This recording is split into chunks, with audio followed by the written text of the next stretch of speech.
If you've ever wanted to go off-grid, Honeycomb is the weave for you.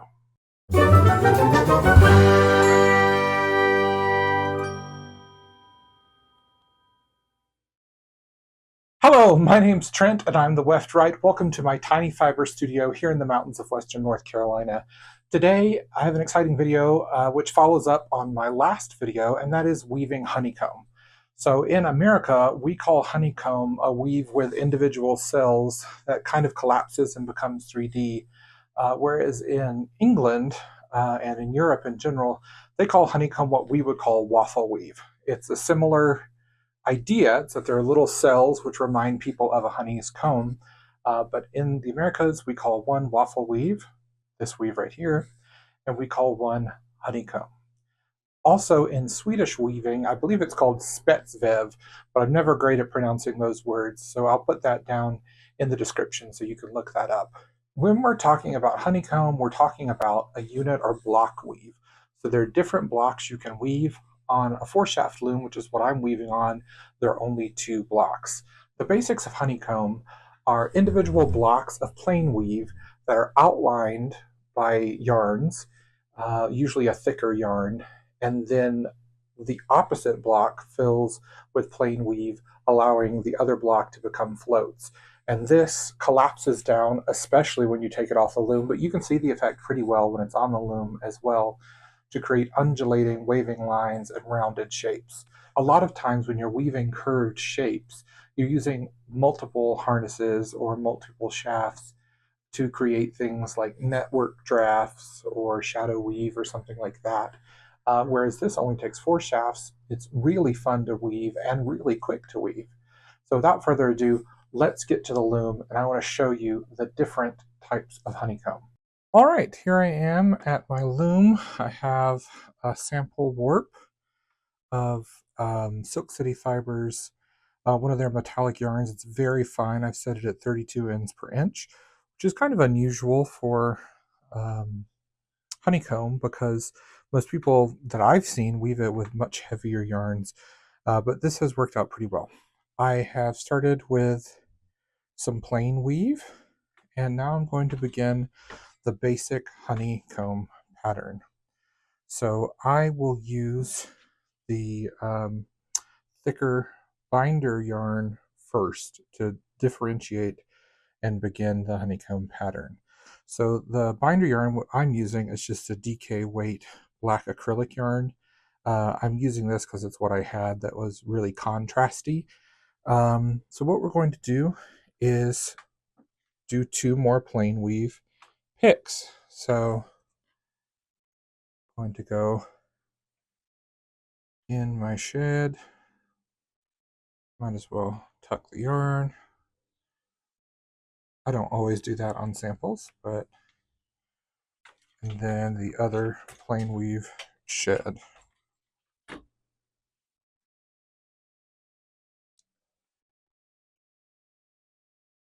All right, now I'm ready to begin the patterning for the honeycomb. So I'm going to begin the first cell. I'm going to use a green yarn. So I like to begin in my pattern with a shed that has a cell on the very edge. It makes it easier to tuck the yarn. In my pattern, I have split a cell. So these cells are roughly an inch wide. So I have a 1/2 inch cell on either side of the warp. And I'm going to tuck that yarn. And I'm going to begin weaving. Get a little more.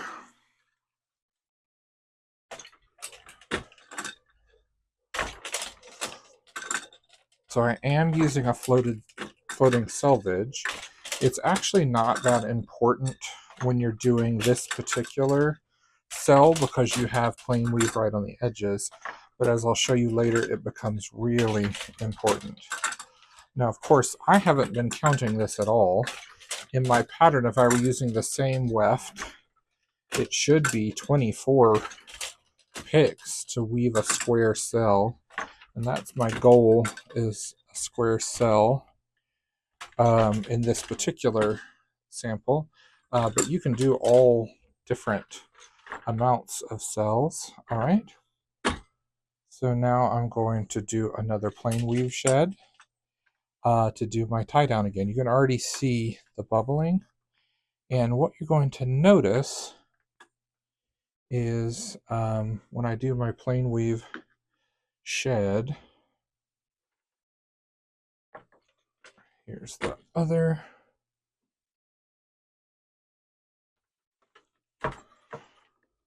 These threads right here cross. So I have long warp floats, and this warp float starts on top of the binder yarn or the outline yarn, and then it goes on the underside of that one, and vice versa. That's really important for locking together this weave effectively. Now I'm going to do my other set of cells. Make sure my loom is working right. And this is the set of cells, the ones that begin on the interior, that the floating selvage is an absolute necessity for. I'll show you that in just a little bit. Now I am using a contrasting yarn. Of course you could use a yarn that matches your warp, which is a more traditional look. I'm going to show you lots of samples which are done in different ways.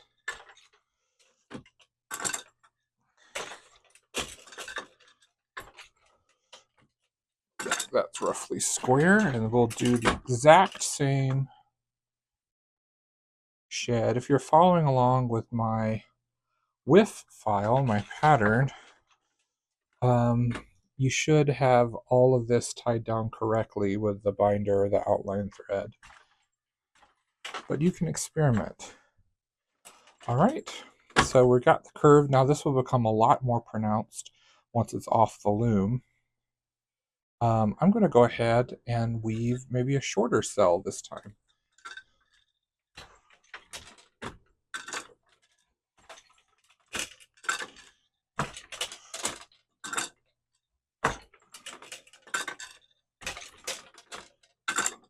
It's only 6 picks, much shorter.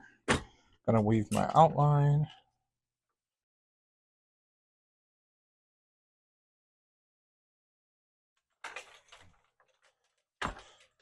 And when you're weaving these shorter cells, your outline threads totally touch, which is a really cool look.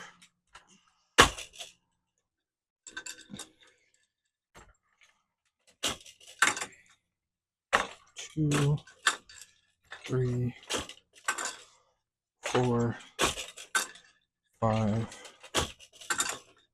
6. We'll do our outline again. You don't have to use a stick shuttle to do your outline threads, but because they tend to be a little bit thicker, sometimes it is helpful. I actually don't mind winding thick threads on a bobbin, and in some of the samples I did do that. I'm going to do one more set of 6 picks in the cell.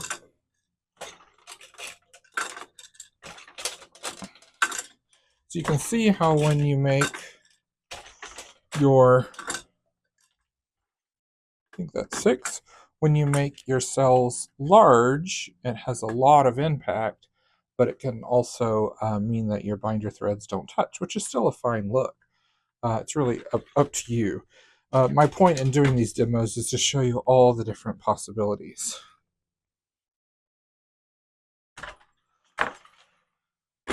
All right, so that is the basic honeycomb stitch. I do want to show you something interesting. So I am going to now weave without using my floating selvage. And you'll see why using the floating selvage is so important.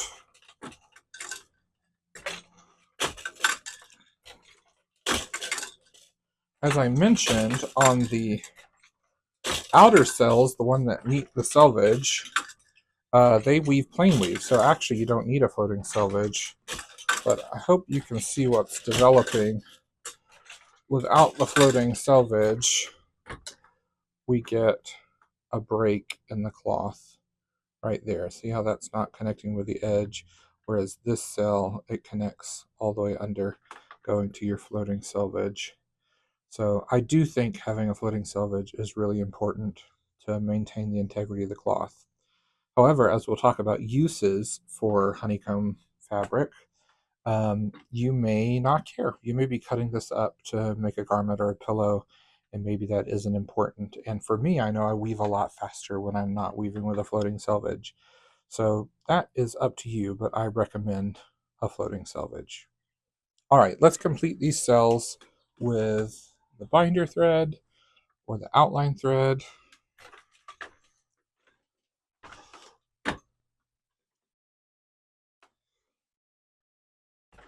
And go on to another technique. Because these cells can actually meet, you can do something really fun when you're using another color. I'm going to use, actually I think I'll use white because it'll contrast really well with this green. I'm going to, let's do our 6 pick cell.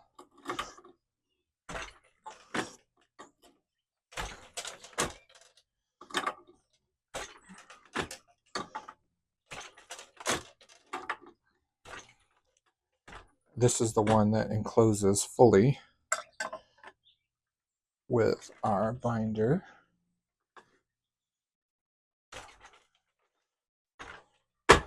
And you can get this really cool effect of colored polka dots.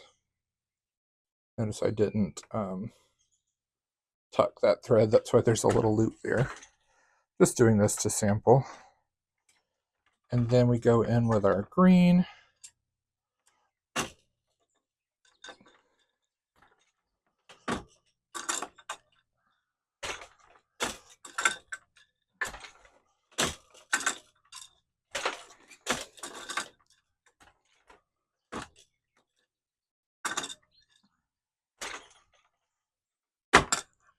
And our binder. Weaving a sample this narrow means it's hard to find a place to put your shuttle when you are weaving with multiple shuttles, but I think we're doing okay.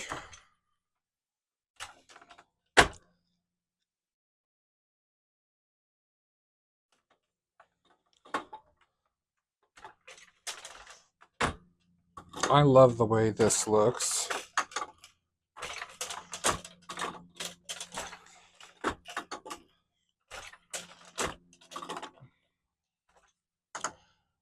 Kind of fun little polka dots. I haven't seen this particular usage in a lot of the articles I find about this weave structure. I think it looks really neat. Now let's talk about something else that we can do. So right now we have the thick binder. I'm going to cut that off. No need to bury, this is just a sample. And I am going to now weave, which one was I on? There we go. I'm going to now weave 1, 2, 3, 4, 5, 6, 7, 8, 9,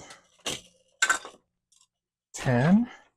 And this time, instead of using the thick binder, I'm going to use a thin binder.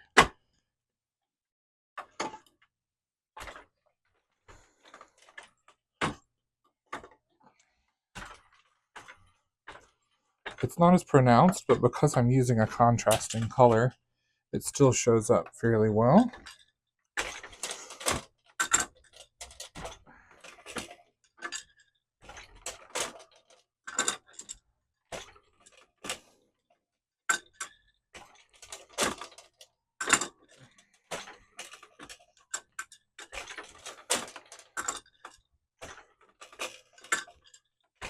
Now, I will point out that the weft threads I'm using are a little bit thicker, in fact, significantly thicker than the warp threads.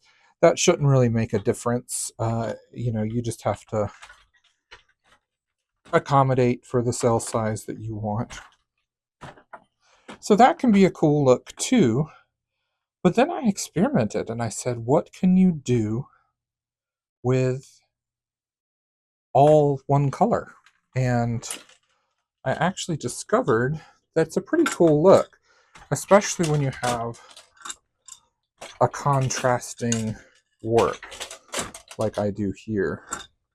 Now, I will say this metallic warp is honestly pretty neutral, so the contrast isn't great, just kind of adds sparkle. But if you had a really high contrast warp, this could be a really fun technique. I'm not counting. Ooh.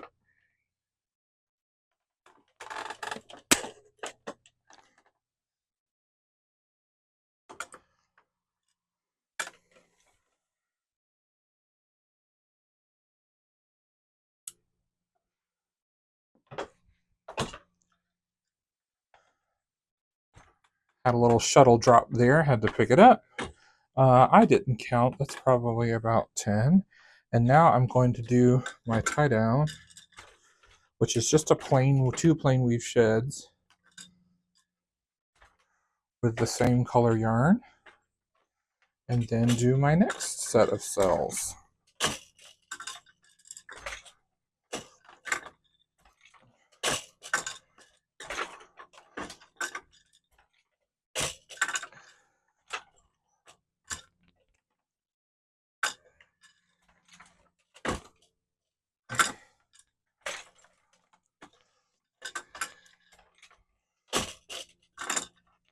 Alright, and then we'll tie down with two plain weave sheds. And then we'll weave some additional cells.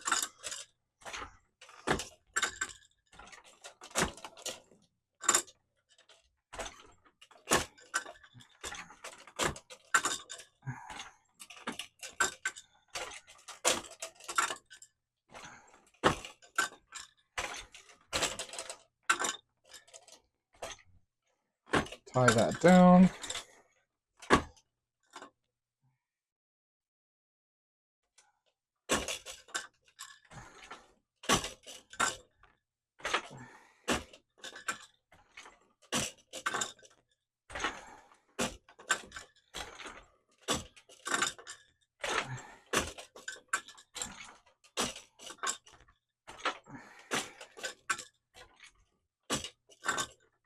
And tie that down.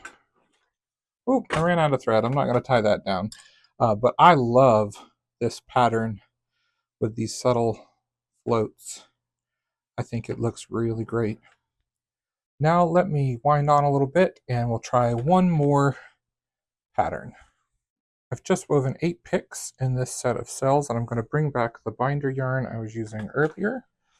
Hopefully I don't knock my shuttle off my skinny breast beam again. And this time I'm only going to do 1 pick of the binder. Now, to make this work, I have to observe, and I see that my next shed, this completely comes out. So what I want to do is actually choose the other treadle in this cell, which binds that down, and then I can continue on. So this is where you're going to have to really read what's happening on your loom, because your tie-up may be different.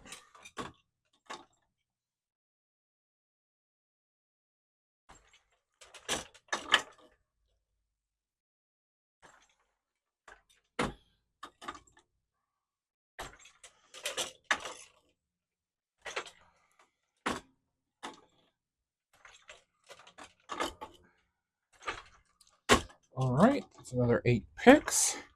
And now I'm going to do the opposite tabby of what I did earlier. For some reason, my treadle is having a hard time.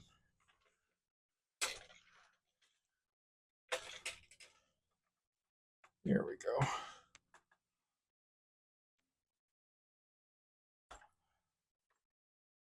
And once again, I'm going to have to observe. This is the next treadle I would normally press to do the next set of cells. And that, in fact, locks that binder in. So I know that I'm on the right treadle.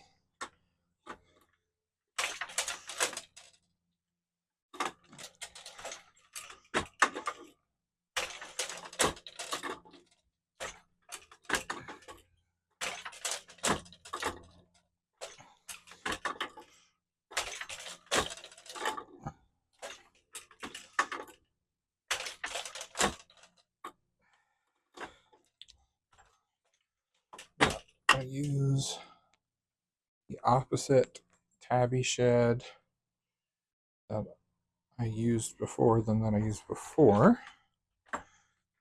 And then I'm going to read my weaving. And yeah, that tabby is locked in with my next set of cell treadles.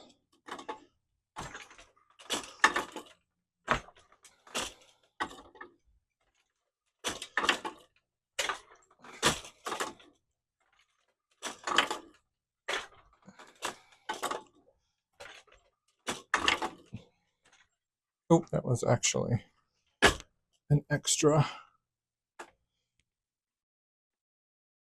pick. And now I'm going to go in with my plain weave shed and bind that down. So this is a really cool look. You get a thinner outline and I think a slightly more crisp look to the honeycomb cells. One thing you just have to make sure is that you're pressing on the correct treadle so that each of your threads gets bound and it won't float away. All right, I've woven a little bit of plain weave with the matching thread that matches my warp. And this time I'm going to be using 2 thick yarns to create a pile effect. Now this effect for me is going to appear on the underside of the cloth, which I'll show you later how to cut that pile when we take it off the loom. You can reverse your tie up, so all of the treadles that control the cells should be reversed. So let's say you're in a sinking shed loom like me and each treadle just pulls down one. You could reverse that so it pulls down the opposite 3 and then your cloth would show up the right side on the top. But what I'm going to do is pick a cell treadle.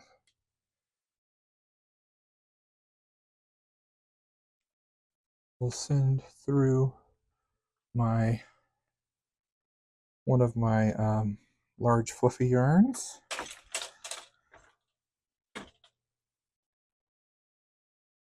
And go back.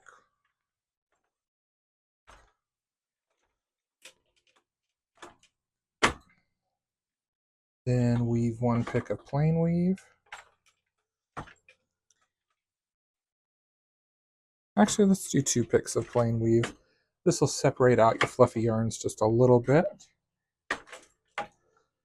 And now we're going to take the other fluffy yarn and weave the 2 picks of that. Then our 2 picks of plain weave again. We want to beat a little bit harder. I can't beat too hard because I've got my shuttle sitting on my breast beam and it's a little precarious. But you do want to beat a little firmly because you're trying to pack in that fluffy, larger yarn. And essentially this is going to create stripes in your pile on the other side of the fabric. Also, it's kind of a cool effect, as is. I'm going to use this on the right side of fabric sometime. I'm going to continue on this for a little bit. Another way you could approach the weaving of a pile is to do 1 pick of your tabby to bind down each layer as opposed to doing 2 picks of your thick yarn. So I'm going to try that now. And this is reading the weaving. So I'm going to pack that tabby or forgive me, pack that cell shed. And then I'm going to look. If I do that tabby, that stays open. If I do the other tabby, that stays closed. So let's use that as the binder.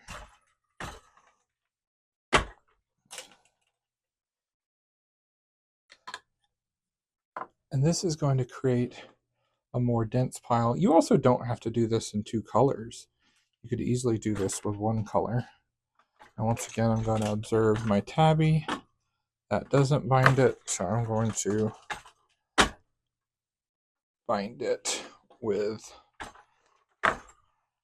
the other tabby treadle.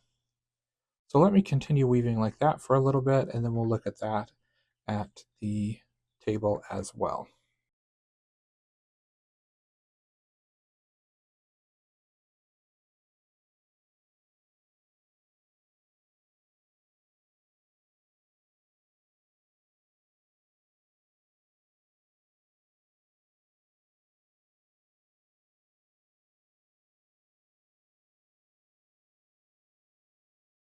All right, here we are with our sample.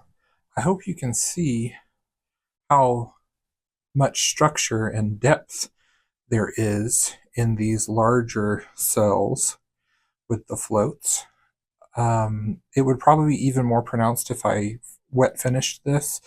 Because I have a mix of synthetic and natural fiber yarns, I wanted to show this to you before I finished it. If there's a dramatic difference, I'll post some photos at the end of this video. I really like the shorter cells. And then I actually really like the shorter cells with a single outline thread. I think that's so much more crisp than here. I love rotating colors. That 3 shuttle weave is really, really gorgeous. I also love the texture of the 1 shuttle for the binder and the cells. I think that's a really fun texture. I wanted to show you some of the other stuff I've been working on testing metallic threads. So we have black cells, the gold binder. We have the same thread that's in the warp is also in the weft here, all 1 color. I think that the gold on gold with gold outline thread is really beautiful. I love this purple and white.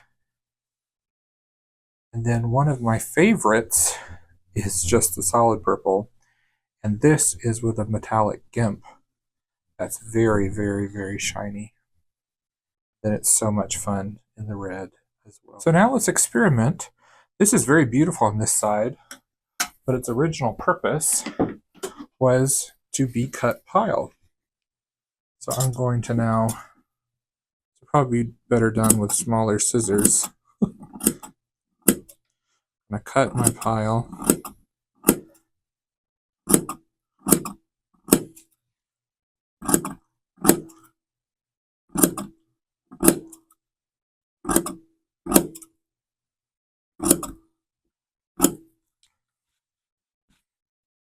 And you get the corduroy effect. I'm going to use a brush just to rough it up a little bit.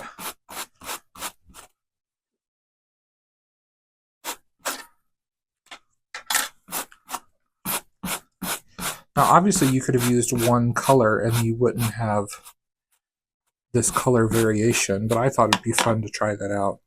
And now hopefully you can see this is the less dense that we wove first, and this is the more dense that we wove second. Obviously, if we made the blocks a little smaller, a little closer together, we would have a more dense pile that would be a little bit shorter as well. But I think that's really fun. I hope you enjoyed that. I really had a blast weaving all the different shapes and colors and combinations that I could think of. I'm sure there are more that you could think of that you can do on this simple threading. If you're interested in weaving this simple honeycomb pattern sampler, then you can download the WIF files and the directions on my website absolutely free. So that's theweftright.com. And if you go into my shop, you can buy the pattern for absolutely nothing. It's a simple pattern, so I didn't feel like I needed to charge for it. If you want to try experimenting with honeycomb weave, I want to see what you've been working on. So please post on social media and use the hashtag #TheWeftRight. I will search it and be able to see your wonderful products. All right, fiber folk, that's it for today. Please go outside and enjoy this beautiful mid-spring weather and keep crafting.